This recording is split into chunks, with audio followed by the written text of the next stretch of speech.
5 की पड़ताल आप देख रहे हैं। बिहार चुनाव को लेकर बीजेपी ने उम्मीदवारों की पहली लिस्ट जारी कर दी।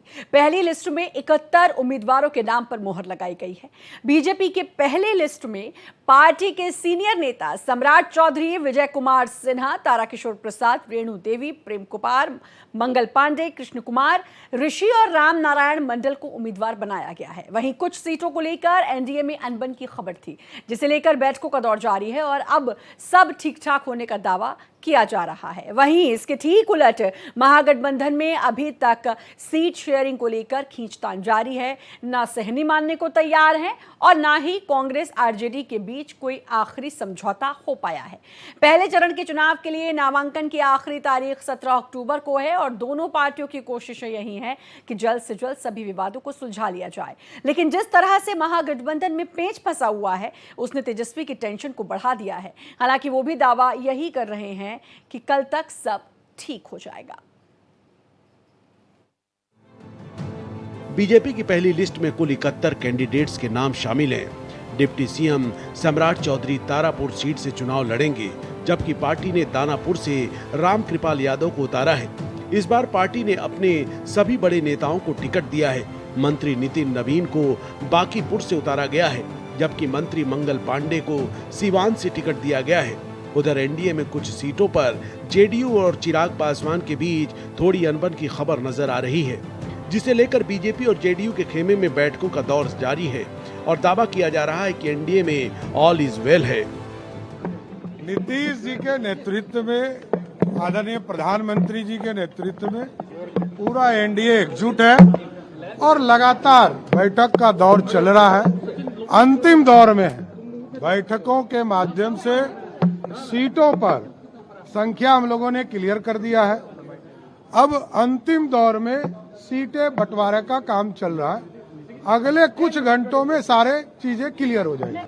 वहीं महागठबंधन में सीट शेयरिंग को लेकर अब तक बवाल जारी है। मुकेश सहनी अपनी मांगों से पीछे हटने को तैयार नजर नहीं आ रहे हैं। वहीं सोमवार को दिल्ली से बिहार पहुंचने पर लालू यादव ने पार्टी के कुछ नेताओं को सिंबल दे दिया था, जिसे लेकर कांग्रेस ने नाराजगी जताई थी। बाद में तेजस्वी के दिल्ली से बिहार पहुंचने पर उन सिंबल को वापस ले लिया गया। हालांकि तेजस्वी भी दावा कर रहे हैं कि महागठबंधन में सब कुछ ठीक है और जल्द ही सीट शेयरिंग का ऐलान कर दिया जाएगा। हम लोग बिहार जीतने जा रहे हैं, महागठबंधन सरकार बनाने जा रही है और आगे जो बिहार की जो समस्याएं हैं बेरोजगारी जैसी, वो 14 नवंबर के बाद से दूर होना शुरू हो जाएगा। रहे समझौते की बात, ऐलान की बात, हम लोग जो है जल्द से जल्द जो है ऐलान करने वाले हैं। हमको लगता है कि कल या मैक्सिमम एक आध दिन में जो है इसको हम लोग पूरा कर लेंगे। बिहार विधानसभा चुनाव के पहले चरण के लिए नामांकन करने की अंतिम तारीख 17 अक्टूबर है। इस बार जेडीयू के बाहुबली नेता अनंत सिंह समेत जेडीयू के 4 उम्मीदवारों ने नामांकन कर दिया है। Bureau report, Bharat express. तो भाई महागठबंधन में जहां अभी तक मामला फंसा हुआ सा नजर आ रहा है, तो वहीं एनडीए ने सीट शेयरिंग तो की, वो मामला तो सुलझा, लेकिन उसके बाद भी कहीं ना कहीं अभी भी नाराजगी देखने को मिल रही है। जेडीयू काफी नाराज भी नजर आ रही है। ये सब बातें हैं जिस पर अब चर्चा भी करेंगे। पैनल हमारे साथ एक शानदार सा जुड़ चुका है। आलोक वत्स बीजेपी नेता हमारे साथ जुड़े हैं, प्रभात रंजन हमारे साथ जेडीयू नेता जुड़े हैं, डॉक्टर उत्पल बल्लभ प्रवक्ता आरजेडी के हमारे साथ जुड़ेंगे, प्रभात कुमार प्रवक्ता कांग्रेस के हमारे साथ इस समय जुड़े हुए हैं। प्रभात जी, मैं आपका रुख कर लेती हूँ। दूसरा सवाल आपसे वही सवाल कि क्या जेडीयू में कुछ नाराजगी है अभी भी? क्या ऐसा है कि चिराग पासवान को जो सीटें दी गई हैं उसमें कुछ सीट्स ऐसी हैं जो चाह रही थी जेडीयू की उसके हिस्से में आनी चाहिए? ये वो तमाम सवाल हैं या ये वो तमाम मुद्दे हैं जिसको लेकर जेडीयू कहीं ना कहीं थोड़ी बहुत ही सही नाराज है? देखिए, गठबंधन में जब चुनाव होता है, जब पार्टियां मिलकर चुनाव लड़ती है, तो कुछ सीटों पे वो पहले से चुनाव जीती होती है जहां उसका अपना अधिकार होता है। तो ये कुछ एक सीटें हैं जिस पे सभी पार्टियों की, चाहे वो जदयू हो, चाहे बीजेपी हो, चाहे वो अन्य पार्टी हमारे जो साथी दल हैं उनके वो हो, हमारे भी कुछ सीट हैं जो जीती हुई सीट है जिस पे कैंडिडेट दिया गया है। तो बस यहीं पे एक थोड़ी सी चीज़ है जो धीरे धीरे बात करके आपस में सुधार लिया जाएगा, इसको सही कर लिया जाएगा। तो ऐसी कोई बहुत बड़ी बात नहीं है। चुनाव लड़ना है और गठबंधन को एक साथ मिलजुल कर चुनाव लड़ना है और मजबूती से चुनाव लड़ना है। तो अभी भी क्या कुछ फेरबदल हो सकता है उसमें? संभावनाएं तो हैं, संभावनाएं तो हैं, क्योंकि वो जीती हुई सीट है। जहाँ पे लगता है उस वक्त, जिस वक्त सीट शेयरिंग हो रही थी, जिस वक्त ये बात हो रही थी कि 101 सीट और 101 सीट बीजेपी लड़ेगी, 101 सीट जदयू लड़ेगी, 29 लोजपा लड़ेगी, हम लड़ेगी और उपेंद्र कुशवाहा की पार्टी लड़ेगी 6-6 सीटों पे। तो कुछ एक सीट तो ऐसे हैं ही जो हमारी सीट है, तो वो एक सामान्य सी बड़े प्रक्रिया, भाई की सामान्य सी भूमिका बातचीत है। जेडीयू चाहती थी, लेकिन वो भी नहीं हुआ। बीजेपी और जेडीयू अब बराबर नंबरों पर हैं सीटों के मामले में। नहीं, तो वो अब देखिए पिछले भी हम लोग हमेशा क्या देखते हैं कि हम लोग के परफॉर्मेंस क्या है, किस आधार पर हम लोग चुनाव लड़ रहे हैं। तो बड़े बड़े भाई और छोटे भाई की वाली मामला नहीं है, बड़ी पार्टी और छोटी पार्टी का भी मामला नहीं है। जब हम गठबंधन में चुनाव लड़ते हैं तो हम लोग का मूल मुद्दा होता है अधिक से अधिक ऐसी सीटों पे चुनाव लड़ा है जहाँ पे जीत की संभावना का परसेंटेज ज़्यादा हो, जहाँ हम लोग कंफर्म होते हैं कि 90% हमारा वोट वहाँ पे आ जाएगा, हम लोग जीत जाएंगे। यहाँ पे उन सीटों पे लड़ाया जाता है। गठबंधन किया ही क्यों जाता है? एक तो हम लोग का एक कॉमन मिनिमम प्रोग्राम होता है, मत एक होता है, एक कॉमन मिनिमम प्रोग्राम के तहत चलते हैं और जनता के हित के लिए चुनाव लड़ते हैं, अधिक से डेवलपमेंट, तो इसलिए चुनाव लड़ते हैं। और हर पार्टी का अपना अपना एक एजेंडा होता है, उस एजेंडे को लेकर के वह चलती है।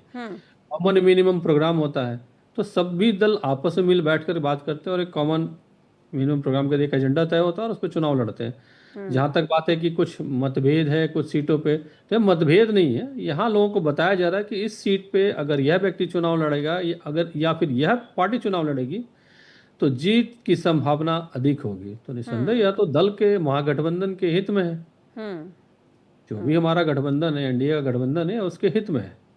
तो अलग उसके कुछ लिए नहीं है। विचार विमर्श किया जा रहा है कि जी। क्या और ज्यादा अच्छा हो सकता है, ये आपके कहने का मतलब है? यही है। ठीक है। प्रभात कुमार, प्रवक्ता कांग्रेस के, जुड़े हुए हैं हमारे साथ।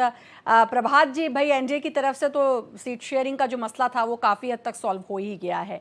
बीजेपी ने तो 71 उम्मीदवारों की जो लिस्ट थी वो भी जारी कर दी है, लेकिन अभी तक पेंच फंसा हुआ है महागठबंधन में। कितना और इंतजार करें?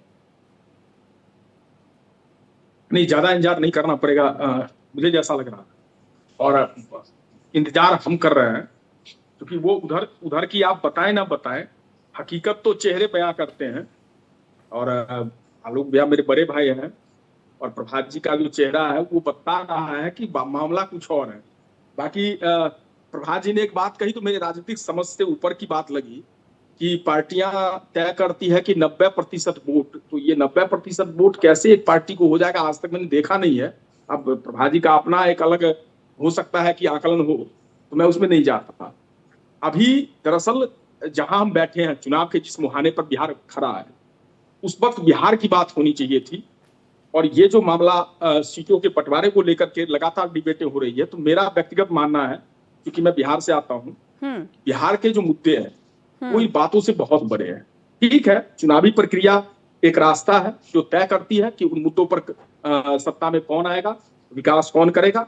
लेकिन जो घटनाएं लगातार पिछले कई वर्षों से देखने को मिली, चाहे वो एनसीआर का डेटा उठा के देख लीजिए, क्राइम के रेट देख लीजिए, राजधानी पटना के अंदर लगातार चलती गोलियां देख लीजिए, मुजफ्फरपुर के अंदर बालिका गृह कांड देख लीजिए, जो लोग उसमें इन्वॉल्व हैं वो कौन है। आज बिहार यही तो जवाब मांगेगा कि जो लोग इन घटनाओं में इन्वॉल्व हैं और सत्ता में बैठे हैं और सत्ता उनको संरक्षण दे रही है, तो उस संरक्षण के खिलाफ बिहार में एक आंदोलन खड़ा हुआ है और वही इस चुनाव का मूल मुद्दा होगा। दूसरी सबसे बड़ी चीज मैं अंत कर रहा हूं कि पलायन सिर्फ एक शब्द नहीं है। मैं आपको विश्वास के साथ कहता हूं कि बिहार के किसी भी व्यक्ति से आप पूछे, चाहे वो आलोक भैया बैठे हों, प्रभात जी बैठे हैं, मैं बैठा हूं, पलायन एक शब्द नहीं है श्रद्धा जी। पलायन वो दंश है जो लगातार बिहार के लोग झेल रहे हैं, और उस दंश को हम कई मंच पर बयां करते हैं और आंखें भर आती है कि हम वो व्यक्ति हैं, वो बिहार था जहां दुनिया की पहली विश्वविद्यालय की स्थापना थी और नालंदा यूनिवर्सिटी का जो अपना एक रुतबा था, अपना एक जो कद था, वो अपने आप में बहुत ही चरम पे था। चाहे वो चाणक्य हो, चाहे वो राजेंद्र बाबू हो, उससे पहले बुद्ध, महावीर, कई महान लोग पैदा हुए वहां और उन्होंने दुनिया को दिशा दी, ना कि सिर्फ देश को। अब वहां के लोग पलायन का आज भारतीय जनता पार्टी तो मैथिली ठाकुर जो कि बीजेपी में शामिल, कई दिनों से इसके कयास लगाए जा रहे थे। विनोद तावड़े से उनकी मुलाकात हुई थी, नित्यानंद राय से उनकी मुलाकात हुई थी, उसके बाद से ही कहीं ना कहीं इस बात को मान ही लिया गया था कि अब बीजेपी में शामिल होंगे, और अब वो घड़ी आ चुकी है जब बीजेपी में शामिल होने जा रही हैं मैथिली ठाकुर। तस्वीरें भी आप देख सकते हैं, प्रेस कॉन्फ्रेंस इस वक्त की जा रही है मैथिली ठाकुर। अगर हम बात करें कलाका क्षेत्र में एक ऐसा नाम जिनकी आवाज़ में एक जादू है, लोग बहुत पसंद करते हैं मैथिली को, अब राजनीति में कदम रखने जा रही हैं। छोटी सी उम्र में ही मैथिली ने एक बड़ा नाम कमाया है, ना सिर्फ देश में बल्कि पूरी दुनिया में, और अब राजनीतिक दुनिया में कदम रख रही हैं बीजेपी के लिए, और साथ ही साथ मैथिली के लिए ये कितना फायदेमंद साबित होगा ये तो आने वाला वक्त बताएगा। लेकिन फिलहाल की जो बड़ी खबर है वो हम आपको बता रहे हैं, बीजेपी में शामिल हुई है मैथिली ठाकुर, और आने वाले चुनाव से पहले मैथिली ठाकुर, क्योंकि एक ऐसा नाम खास तौर पर बिहार की वो हैं, और बिहार में उनकी लोकप्रियता और भी ज़्यादा हो जाती है, बल्कि ना सिर्फ बिहार में पूरे देश में मैथिली की आवाज़ का जादू सिर चढ़कर बोलता है। से जीत कर आए हैं, मैं उनका भारतीय जनता पार्टी में स्वागत करता हूं। मैंने पहले भी कहा था कि करीब आधे दर्जन से ज्यादा विधायक जो इंडी गठबंधन आरजेडी और कांग्रेस से भारतीय जनता पार्टी में शामिल होंगे, और हमारे दूसरे जो लोक गायिका हैं सुश्री मैथिली ठाकुर जी, पूरा दुनिया और देश मिथिला के इस बेटी को सलाम करती है, क्योंकि ये एक ऐसी लोक गायिका हैं जो बहुत ही कम उम्र में अपने प्रतिभा का परिचय पूरे देश को और दुनिया को देने का काम किया है। मैं मैथिली ठाकुर जी को बधाई देता हूं कि आपके ऐसे युवा चेहरा भारतीय जनता पार्टी को और इस पार्टी में शामिल हो रही हैं। इसके लिए भारतीय जनता पार्टी आपका स्वागत करता है। पूरा बिहार आज इस बात को मान रहा है कि यहां के मतदाता तैयार हैं। जिस तरह से भारतीय जनता पार्टी ने और एनडीए गठबंधन की सरकार ने दुनिया के लोकप्रिय नेता और भारत के यशस्वी प्रधानमंत्री श्री नरेंद्र मोदी जी और बिहार के लोकप्रिय मुख्यमंत्री श्री नीतीश कुमार जी के नेतृत्व में बिहार आगे बढ़ रहा है, बिहार विकसित हो रहा है, और मतदाता इस बात का मन बना चुकी है कि हम फिर से बिहार में 2/3 से भी ज्यादा बहुमत से एनडीए की सरकार बनाने जा रही है। और विपक्ष के पास कोई मुद्दा नहीं, विपक्ष विकास पर कोई बात नहीं कर सकती। और आप देख रहे थे कल से कि उनको लग रहा है कि एनडीए गठबंधन ने सबसे पहले सीट शेयरिंग की घोषणा कर दी। पांचों दल ने मिलकर सौहार्दपूर्ण वातावरण में अपनी चट्टानी एकता को दिखाते हुए और सीटों की संख्या निर्धारित सीट शेयरिंग का घोषणा किया। और आज आपने देखा कि हमने उम्मीदवारों की भी घोषणा शुरू कर दी है। विपक्ष हताशा में है, विपक्ष डिप्रेशन में है, और मीडिया में कुछ से कुछ शिगुफा देने का प्रयास करता है।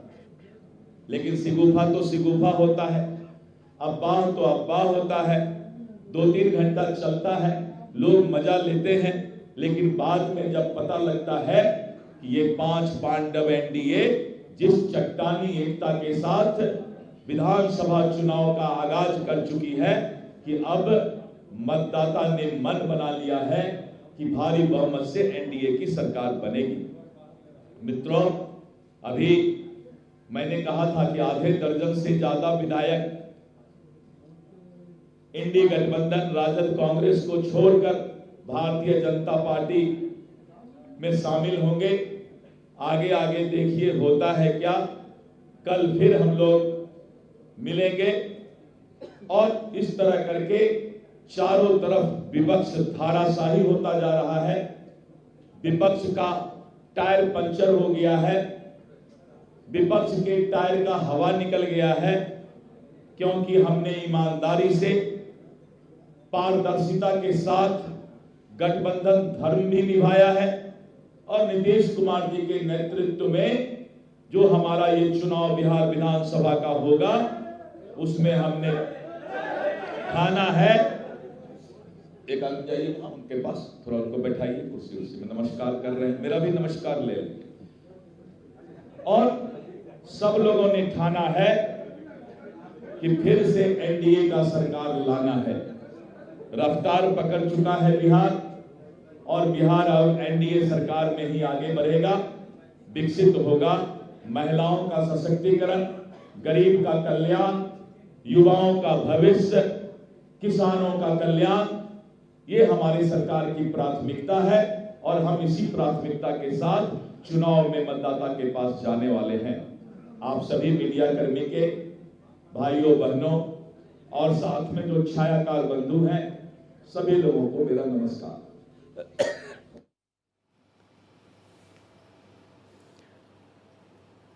तो मैथिली बीजेपी में अब शामिल हो चुकी है। आप प्रेस कॉन्फ्रेंस लगातार सुन रहे हैं, विपक्ष पर तीखा हमला भी बोला गया है।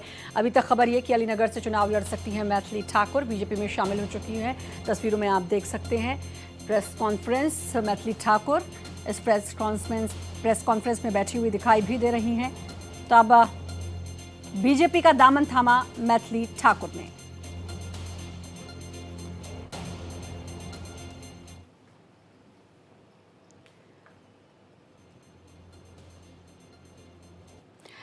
तो हमारे साथ पैनल भी लगातार जुड़ा हुआ है। आलोक जी, मैथिली ठाकुर अब बीजेपी ज्वाइन कर ली है, कितना फायदा बीजेपी को इससे मिलेगा?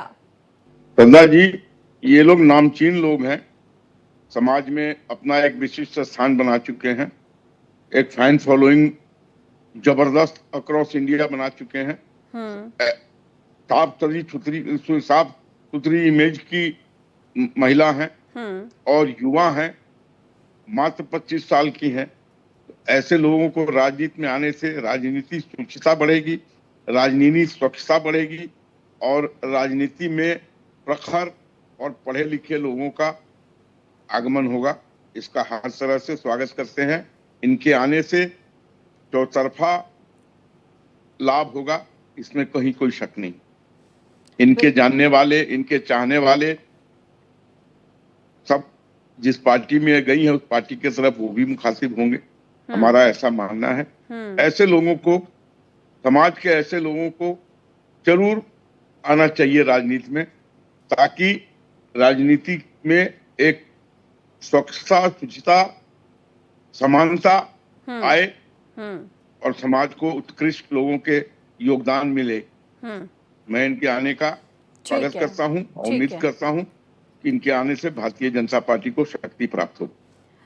ठीक है प्रभात जी, विपक्ष को झटका लगेगा, विपक्ष के हाथ पैर फूल रहे हैं। अभी आपने सुना ही जिस तरीके से बीजेपी नेता ने कहा, अब मैथिली ठाकुर शामिल हो गई हैं। और खैर आप इस बात से तो इत्तेफाक रखेंगे कि मैथिली की क्या फैन फॉलोइंग है। ना सिर्फ मैं बिहार की बात कर रही हूँ बल्कि पूरे देश दुनिया में, और साफ सुथरी छवि है मैथिली की, उनकी आवाज़ के कायल हैं लोग। ये मेरा सवाल है।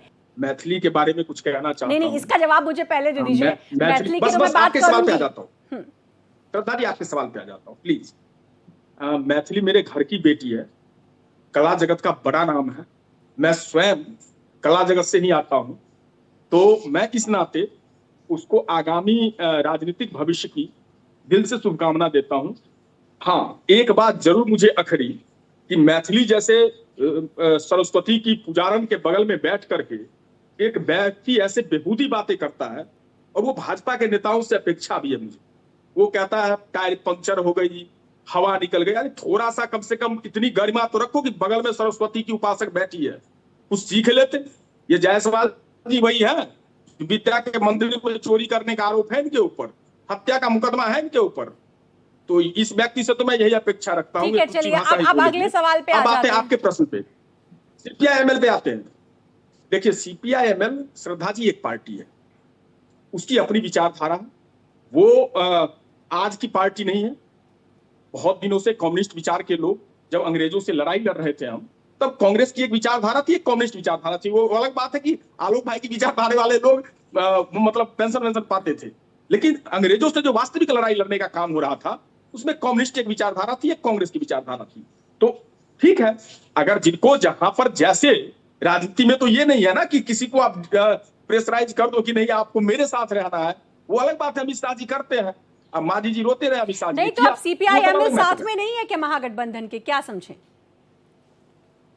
कौन?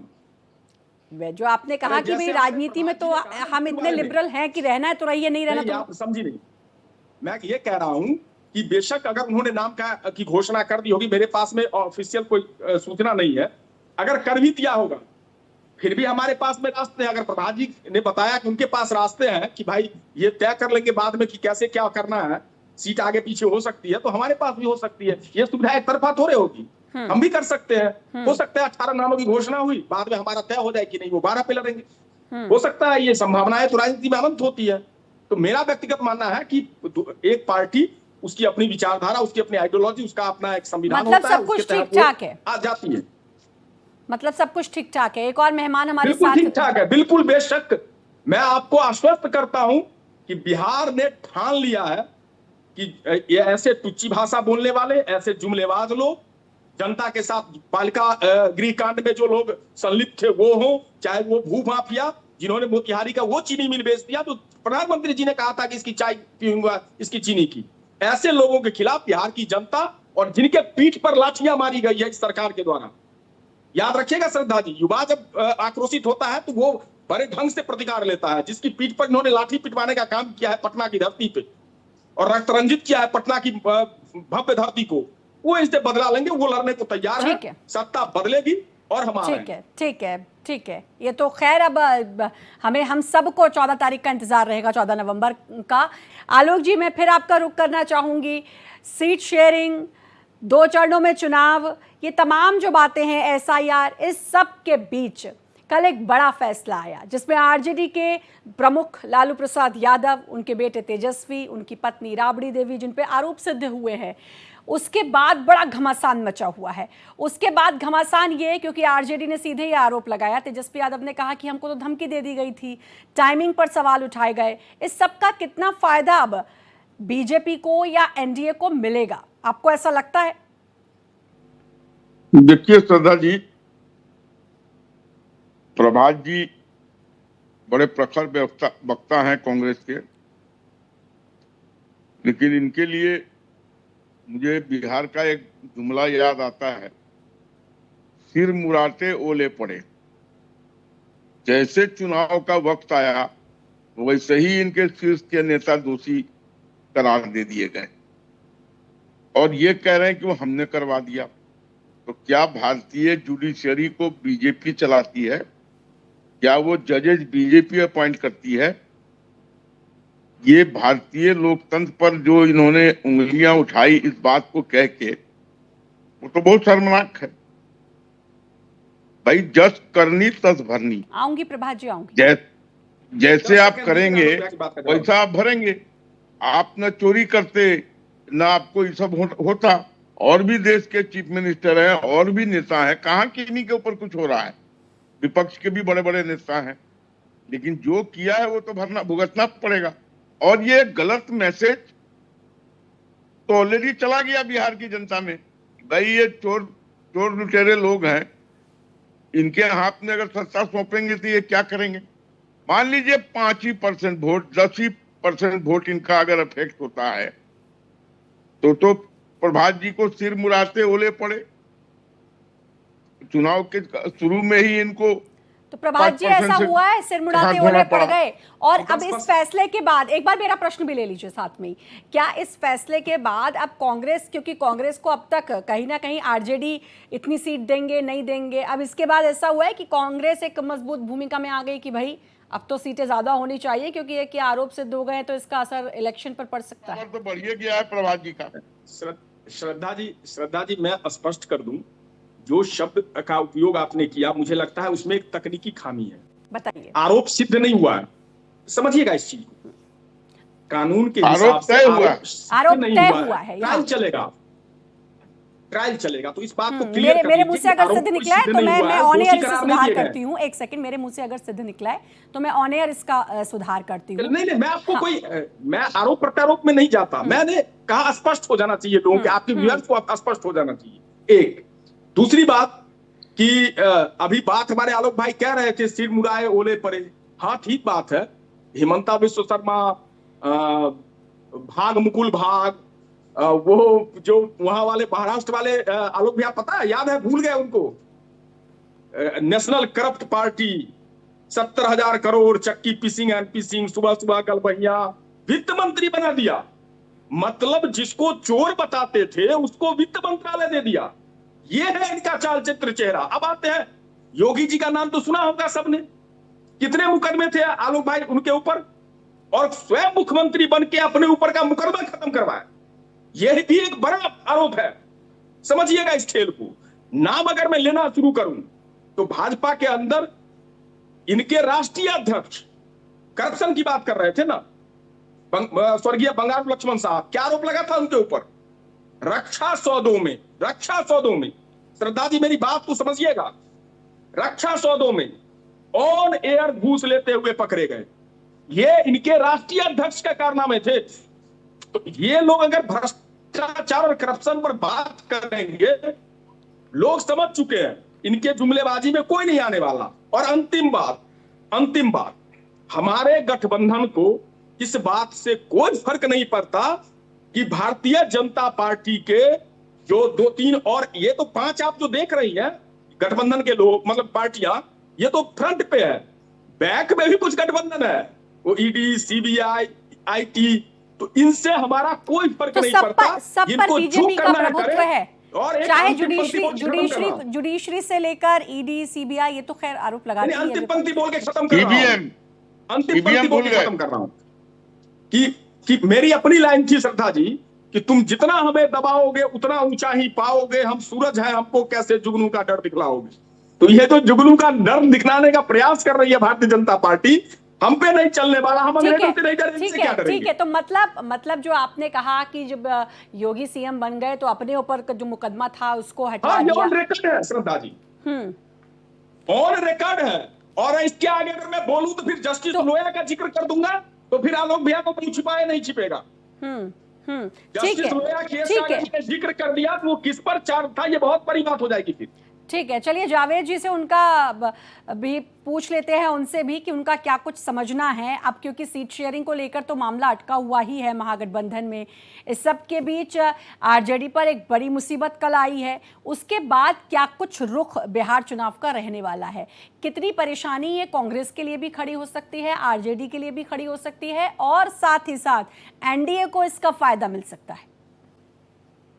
नहीं श्रद्धा जी, मुझे लगता है कि जो टाइमिंग है वो टाइमिंग थोड़ा सा वो है, बहुत इलेक्शन के बिल्कुल घोषणा हो चुकी है, और वो टाइमिंग देखिए कि कोर्ट का आदेश आता है, जैसा कि अभी बताया कि कोई आरोप सिद्ध नहीं हुआ है। तो राजनीति में ये सब होते रहते हैं। राजनीति में पॉलिटिकल लीडर के लिए, पार्टी के लिए कोई बड़ा ये चूंकि इफ बट की बात नहीं होती।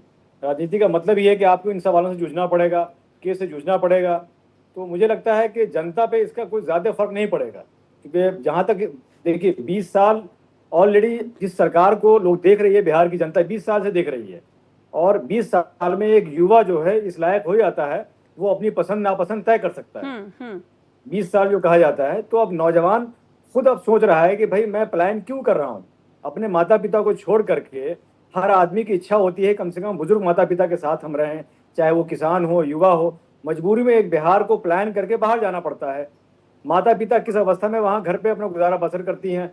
कई बार तो ऐसा होता है कि उनकी मृत्यु हो जाती है और उनका बेटा जो है 2 दिन बाद पहुंचता है। तो ये युवा के लिए बड़ा दर्दनाक कर्मनाक है। 1 साल हो, 2 साल हो, पिछले कई दशक से मतलब जनता को ये आरोप तय होना, ये समय नतीजा, ये नतीजा आना, इससे कोई फर्क नहीं पड़ता है जनता के लिए जो मुद्दे हैं। नहीं, बिल्कुल।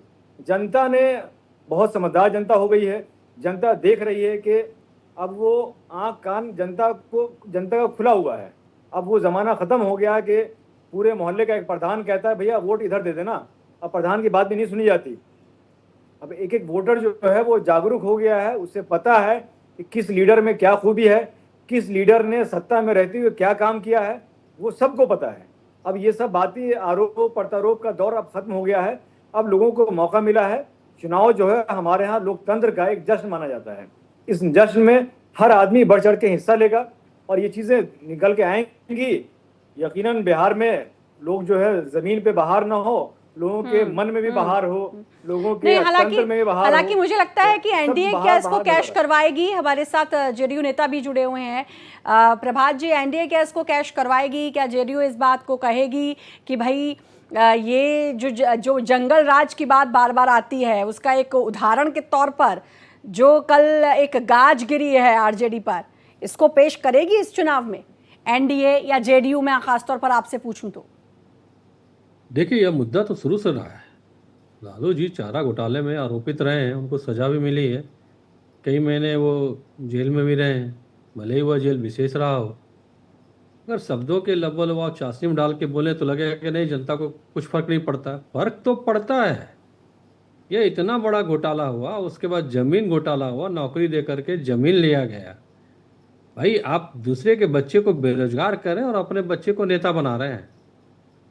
जनता तो यह देख ही रही ना 20 साल में क्या चेंज हो रहा है। पहले लालू जी नेता थे, लालू जी मुख्यमंत्री बने, फिर राबड़ी जी को बनाया गया, खुद केंद्र में गए, फिर राबड़ी जी को दिया गया, बाद में आया राजग का शासन, फिर से वापस लाने की तैयारी है उसी तेजस्वी को, अपने ही लाल को। लालू अपने लाल को तो बना रहे हैं मुख्यमंत्री, प्रयास में लगे हुए हैं। आप अपने बच्चे को क्या कर रहे हैं? सारा चीज ध्वस्त करने के बाद जो सरकार पटरी पे ला रही है, रोजगार धंधे को, जगह जगह पे औद्योगिक संकुल की स्थापना की जा रही है, उसको भी आप ध्वस्त करने के प्रयास में लगे हुए हैं।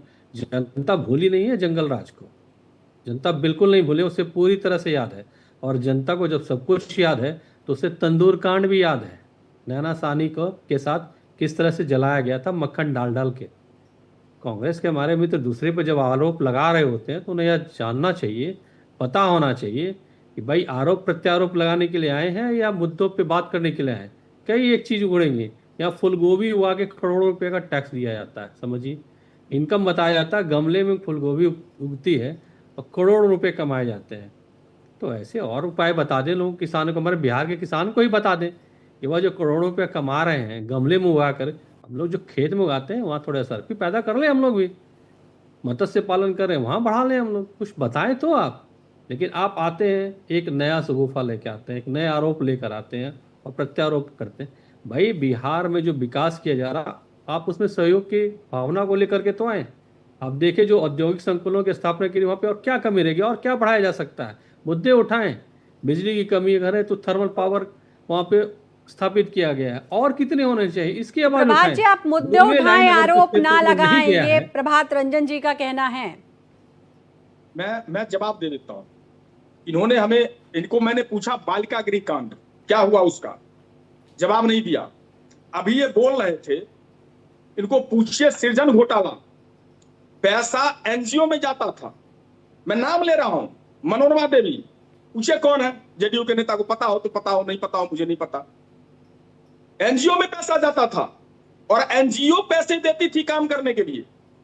वो उस घोटाले का क्या हुआ? अभी सीएजी की रिपोर्ट आई है श्रद्धा जी, 70,000 करोड़ रुपए का कुछ अता पता नहीं है। 90,000 लीटर शराब चूहा पी गया, किसने बताया भाई? पता है? नहीं पता। आगे सुनिए, आपको आईना दिखाते हैं प्रभात रंजन जी।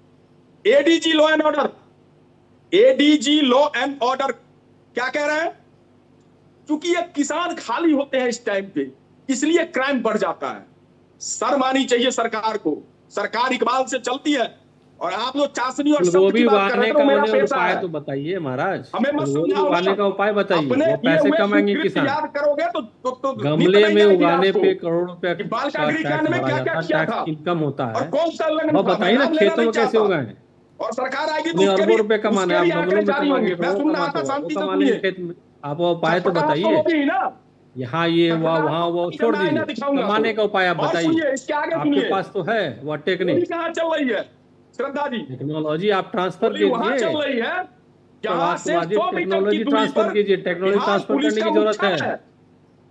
बिहार पुलिस के मुख्यालय जहाँ डीजीपी बैठते हैं, पुलिस का मुखिया बैठता है जहाँ पे, भाई वहाँ से 100 दिल्ली मीटर ऐसे की दूरी जगह पर में तंदूर सरेआम कांड होता है, जिंदा गोलियां कांग्रेस चल की रही है। सरकार और केंद्र ये में बात भी कर रहे रहती हैं है, क्राइम की, सब अब कुछ आते देख हैं रही होती है, पुलिस घोटालों लॉ की एंड ऑर्डर तो, उसके अरे पास लंबी होता फहरिस्त है, है। पूरा आसपास में गंद फैल रखा होता है और आप बता नहीं पाते और अभी हैं। हमें ज्ञान दे रहे थे, ये ज्ञान तो आप दे रहे हैं, ज्ञान दे रहे हैं आपको। फूलगोभी वाला भी ज्ञान दीजिए ना, हम तब से ज्ञान मांग रहे हैं। फूलगोभी वाला ज्ञान दीजिए ना, हम तो ज्ञान मांग रहे हो दीजिए। वैज्ञानिक ने नहीं, फूलगोभी वाला ज्ञान दीजिए ना पहले हमको। के सामने। श्रद्धा जी चुप हमको करवाइए, कुछ नहीं चाहिए, हमको फूलगोभी वाला पीछे। ज्ञान दीजिए, हम खेत में उगाएंगे वो गोभी। ऐसे नहीं आप होगा। करोड़ रुपए का हमारे पास बड़ा बड़ा सुन खेत है। लीजिए प्रभात ऊपर जी, से भी प्रभात बड़ा रहता रंजन है। जी, उनकी बात सुन लीजिए, उसके बाद मैं आपको मौका दूंगी, आप जवाब दीजिएगा। बोलिए एक प्रभात जी। महान अनुसंधानकर्ता ने देश को बताया कि नाले के गैस में पाइप डाल के और कैसे कैसे वो सिस्टमाइज किया था, आलू वो से जानते सोना होंगे। का चिप्स निकल सकता है, इन्होंने चाय गैस पियो नहीं नहीं पियो, निकलेगा। इनको क्या भाई पता, मुझे गोबर नहीं गैस पता। होता है, अरे ये तो गोबर गैस से अचेत चूल्हा मुख्यमंत्री जलता के है। लोग हैं, इनको कुछ पता ही नहीं है। अरे गोबर मुख्यमंत्री जी गैस से कहाँ है चूल्हा प्रभात जी? जलता है कि नहीं जलता है? अरे मुख्यमंत्री जी थाली कहीं में दिख गोबर रहा भी तो है? बहता है। अरे गोबर गैस से मुख्यमंत्री चूल्हा जी जलता है कि है नहीं क्या जलता? जी? पहले आपको ये बता दीजिए, आप ही जलता है कि नहीं मुख्यमंत्री जी की जलता? भाषा में हमको आपसे नहीं कुछ पूछता जानना हूँ। है। अरे आप मुख्यमंत्री जी बताइए, कहीं गोबर दिख गैस से रहा चूल्हा है जी? जलता है कि नहीं जलता अरे है? कुछ था बिहार के अंदर, छोड़िए ना महाराज, आप बताइए ना, गोबर गैस से चूल्हा जलता है कि नहीं जलता है? तो उसमें आप भी थे। चलिए ठीक है, अब नाले वाले गैस पे चले गए, गोबर गैस से कुछ नाले में गोबर बह रहा था, इसलिए उस नाले से गैस निकला और चूल्हा जला। उस नाले में गोबर बहाया जा रहा था, उस नाले में गोबर बहाया जा रहा था और पाइप लगाया गया, गैस निकला, जमा किया गया, उससे चूल्हा जलाया गया। अब आप बताइए, ठीक है, जलता है कि नहीं जलता गोबर गैस? अच्छा ना अरे ठीक उस है, नाले में गोबर बहाया जा रहा आपकी था। गलती नहीं है, जैसा संगत रहेगा असर वैसा ही दिखेगा। अच्छा, समझ में और आ ये गया संगत आपको? किसकी हमारी है, संगत कितनी अच्छी है, ये ज्ञानी इशारा लोग के किस साथ तरफ है, इस पर मैं बात करूंगी। ये जो संगत की बात आपने प्रभात जी दिमाग का कही, गोबर ये इशारा निकालिए किस तो तरफ है, पीछे हर आएगी। कोई जानता है किस संगत की आप बात कर रहे हैं। आलोक जी, भारतीय जनता पार्टी और एनडीए जो है वो always first, all is well यहाँ पर कहा जा रहा है, तो क्या ऐसा ही है कि ऑल इज वेल? क्योंकि कहीं ना कहीं देखिए, बड़े भाई की भूमिका जेडीयू चाहता था और जब सीट शेयरिंग निकल कर आई तो उसमें बराबर बराबर दोनों पार्टियों को मिला। तो इसे किस तरीके से समझे कि हाँ, बीजेपी की अच्छी खासी पैठ है और बीजेपी के कहे अनुसार बाकी दल चल रहे हैं, ये कहा जा सकेगा यहाँ पर? देखिए संध्या जी, एक बार जो बड़ा भाई बन गया तो सदैव बड़ा भाई ही रहेगा, वो फिर छोटा नहीं हो सकता है। इस बात को नोट कर लीजिए। आपने देखा कि इनकी सीटें हमसे कम थी, लेकिन हमने फिर भी बड़े भाई मानकर इनको चीफ मिनिस्टर बनाया। तो ऐसा कहीं कुछ नहीं है, बड़ा भाई ही रहेगा। वो हमारे नेता हैं, हमारे लीडर हैं, हमारे अभिभावक हैं। उन्हीं के नेतृत्व में बिहार प्रगति कर रहा है पिछले 20 सालों से, आगे भी प्रगति करेगा। बिहार को उन्नत और प्रखर बनाने में उनके योगदान को कभी भुलाया नहीं जा सकता है। सदैव बिहार याद रखेगा और जब तक वो अपनी सेवाएं दे सकते हैं तब तक हम लोग उनकी सेवाएं लेते रहेंगे। श्रद्धा जी, आलोक भैया, ये मेरे आपके वाला बड़ा भाई छोटा भाई का सब्जेक्ट नहीं है। आपने पंजाब में अकाली दल को बड़ा भाई बनाया, निपटा दिया। महाराष्ट्र में शिवसेना को बड़ा भाई बनाया, निपटा दिया। इस बार शिंदे साहब को बड़ा भाई बनाया, निपटा दिया। नीतीश बाबू खुद ही कई बार कह चुके हैं कि भाई भाजपा जो है वो बड़का झूठा पार्टी है। मैं नहीं कह रहा हूँ, नीतीश बाबू के जो शब्द है वो अक्षर से रख रहा हूँ। और आलोक भैया, एक चीज और बता दूं, अभी जो व्यक्ति निर्लजता से ये बात बोल रहा था कि गलती का पुड़िया होता है इंसान, नीलकंठ महादेव से खुद स्वयं की तुलना कर रहा था, भगवान मर्यादा पुरुषोत्तम श्री राम से अपनी तुलना कर रहा था। इस निर्लज व्यक्ति को आकर के जवाब ये देना चाहिए कि तुम्हारे ऊपर आरोप लगे हैं और इतने जघन्य आरोप लगे हैं, विद्या के मंत्र को चुराने का आरोप लगा है, हत्या जैसे जघन्य आरोप लगे हैं, उस पर अपना जवाब दो। हंस करके और ये बातें बोल जाना, इनसे ज्यादा कौन आरोप लगाता होगा श्रद्धा जी? सुबह से लेकर शाम तक, शाम से लेकर सुबह तक हर लालू यादव के परिवार पर, गांधी परिवार पर ये आरोप लगा के ही तो नेता बने हैं। और वो ज्ञान दे रहे हैं कि कि समाज में कुछ लोग ऐसे ही होते हैं जो आरोप लगाते रहते हैं। वो कौन से श्रेणी के होते हैं? इनसे कोई सर्टिफिकेट मांग रहा है? आप पर जो आरोप लगा है दिलीप जायसवाल जी, उसका जवाब दीजिए। बिहार की जनता वो पूछना चाहती है। भगवान का हार लेकर के खुद को बचाने का कुछ प्रयास ना करें, जवाब दे देगी जनता आपको, और हम तो छोड़ेंगे नहीं आपको, पक्की बात। ये एक बड़ी बात कह दिया आलोक जी कि हम तो छोड़ेंगे नहीं आपको, पक्की बात है ये काम। देखिए, दिलीप जायसवाल जी जैसे लोग, इनके आरोप अभी सरकार में थे जब नहीं किया। बोलिए। छोड़ना भी नहीं चाहिए। अगर मैच में बॉलिंग टाइट नहीं हो तो बैट्समैन को मजा नहीं आता है। हाँ, लेकिन ये जो भी करेंगे वो सब छक्के में जाएगा, कौए में जाएगा, इक्का दुक्का रन नहीं लेगी एनडीए। और देखिएगा 14 तारीख को इसी चैनल पर प्रभात भाई को मैं मिठाई खिला रहा हूँगा, और ये अपनी हार को बड़े दिल वाले हैं, सहृदयता से कबूल करेंगे। तो जावेद जी, ऐसा लगता है ऐसा होगा जो बात कह रहे हैं आलोक जी? प्रभात जी ने तो हाथ जोड़ लिए। अरे हमें मिठाई खिला रहे हैं, हमारी जीत का मिठाई आलोक भैया खिला रहे हैं। श्रद्धा जी, आपने गौर नहीं किया, बिहार के एक एक व्यक्ति के अंदर ये गांठ बैठी हुई है कि इस सरकार से, अचेत सरकार से मुक्ति मिले, तो वो मुझे मिठाई बड़े भाई के रूप में मेरे जीत का खिला रहे हैं, इसलिए मैंने हाथ जोड़ा है। ठीक है, ऐसा होगा जावेद जी जो बात आलोक जी ने कही? नहीं, देखिए, आलोक जी चूंकि हमारे बड़े अच्छे मित्र हैं और इनको भाषा पे बड़ा कंट्रोल है, बड़ी बातें मुस्कुरा के कह के चले जाते हैं। इनका मिठाई खिलाना कई मानों में ये भी है कि वो हार की मिठाई नहीं खिलाते हैं लोग, हम तो जीत की मिठाई खिलाते हैं। जो है तो ये जो है बहरहाल अच्छी बात है, ये संबंध बना रहे। सत्ता आती है जाती है, लेकिन संबंध में कोई खटास पैदा नहीं होना चाहिए। बिल्कुल। और देखिए, मेरा यही मानना है। सजा जी, मैं एक ही बात कहना चाहूंगा, अगर आप इजाजत दे तो। जी जी जी आलोक जी।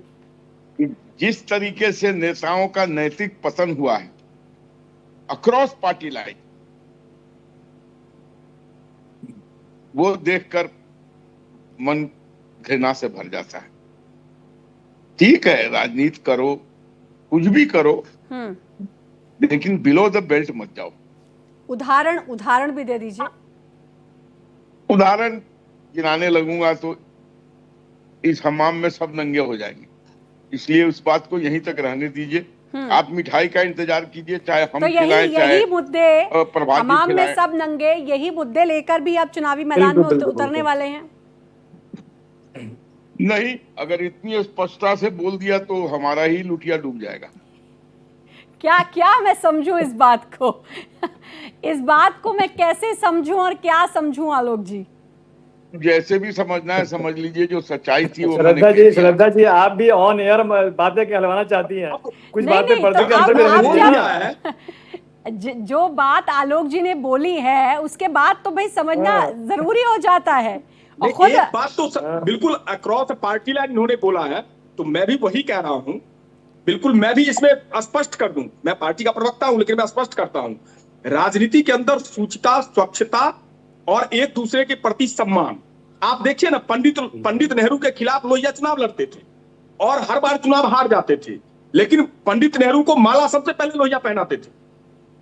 ये वाजपेयी जी ने स्वयं जिक्र किया है राजीव जी के बारे में कि जब उनका कोई ऑपरेट होना था गॉल ब्लैडर का, तो शायद राजीव जी ने उसमें उनको वहां यूएसए भेजा था।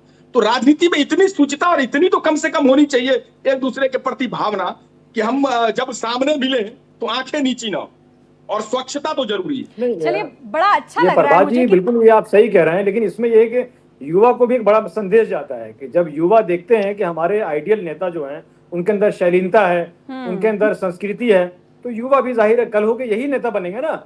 वो क्या मैसेज लेके जाएंगे आपसे जो है। नहीं, बड़ा अच्छा लग रहा है कि पैनल में कम से कम खास तौर पर बीजेपी और कांग्रेस में किसी बात में तो सहमति बनती हुई नजर आ रही है यहाँ पर, और दोनों ही मुस्कुराकर कहीं ना कहीं एक बात को कहते हुए नजर आ रहे हैं। नहीं श्रद्धा जी, जब देश पर बात आई तो ऑपरेशन सिंदूर में हमारी पार्टी ने आनंद फानन में संसदीय दल की अपनी बैठक बुलाई, पार्टी नेताओं को, शीर्ष नेताओं को बुलाया, और हमने कहा सरकार जो भी करेगी हम इनके साथ खड़े हैं। लेकिन उसके बाद कितने सवाल भी तो खड़े कर दिए थे प्रभात जी। प्रश्न पूछेंगे, लेकिन उसके बाद कितने सवाल भी तो खड़े कर दिए थे। पुलवामा में हो या पहलगाम में हो, वो चूक जो हुई, उस चूक पर प्रश्न बनता है हमारा, ये समझिएगा। हमने वो प्रश्न किए, ये नैतिक प्रश्न है देश नहीं, का। नहीं, उसके बाद जब ऑपरेशन सिंदूर हुआ तो उसके बाद तो मुझे लगता है कि एक सुर में ये भारत की जीत, और फिर जब सीज फायर हुई उसके बाद भी तमाम तरीके के जो सवाल खड़े किए, उसको जरूरत थी उस समय वो करने की? नहीं, बिल्कुल जरूरत थी।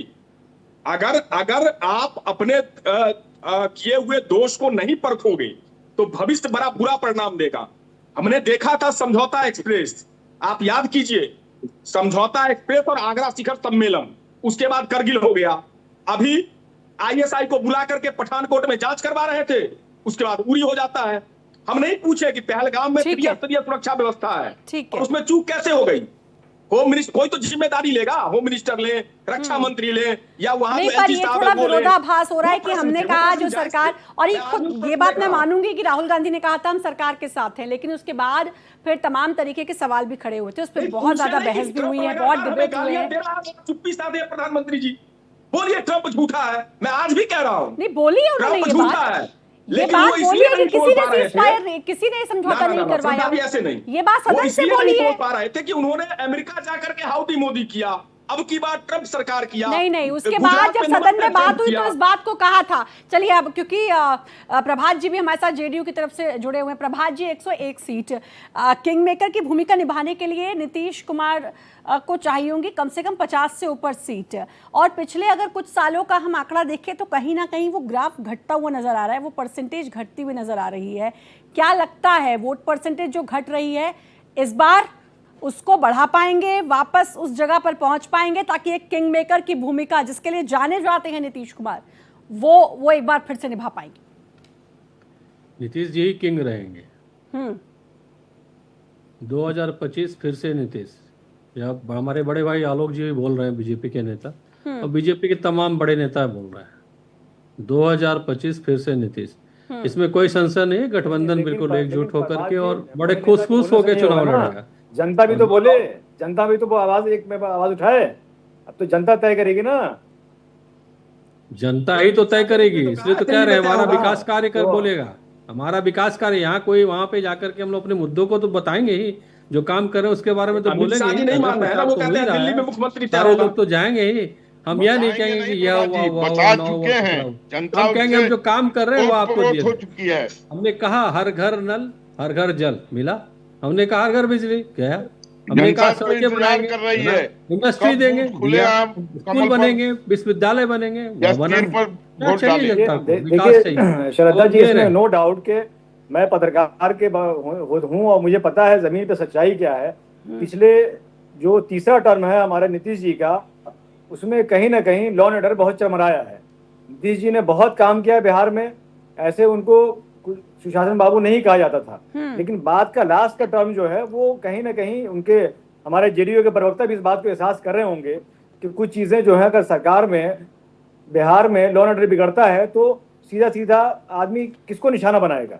भाई जो क्षेत्र का, राज्य का मुखिया होगा, जिम्मेदारी उसी की बनती है ना। आप देखिए पटना जैसे शहर में, जो बिहार की राजधानी पटना है, वहां पर किस तरह से पिछले महीने में घटनाएं हुई, गोलियां चली, कैसे लोग आते हैं बंदूक को लड़ाते हुए निकल जाते हैं। तो क्या इससे हमारे आदरणीय मुख्यमंत्री की छवि बनेगी? अभी भी है, और मुझे लगता है कि जनता बहुत स्मार्ट है।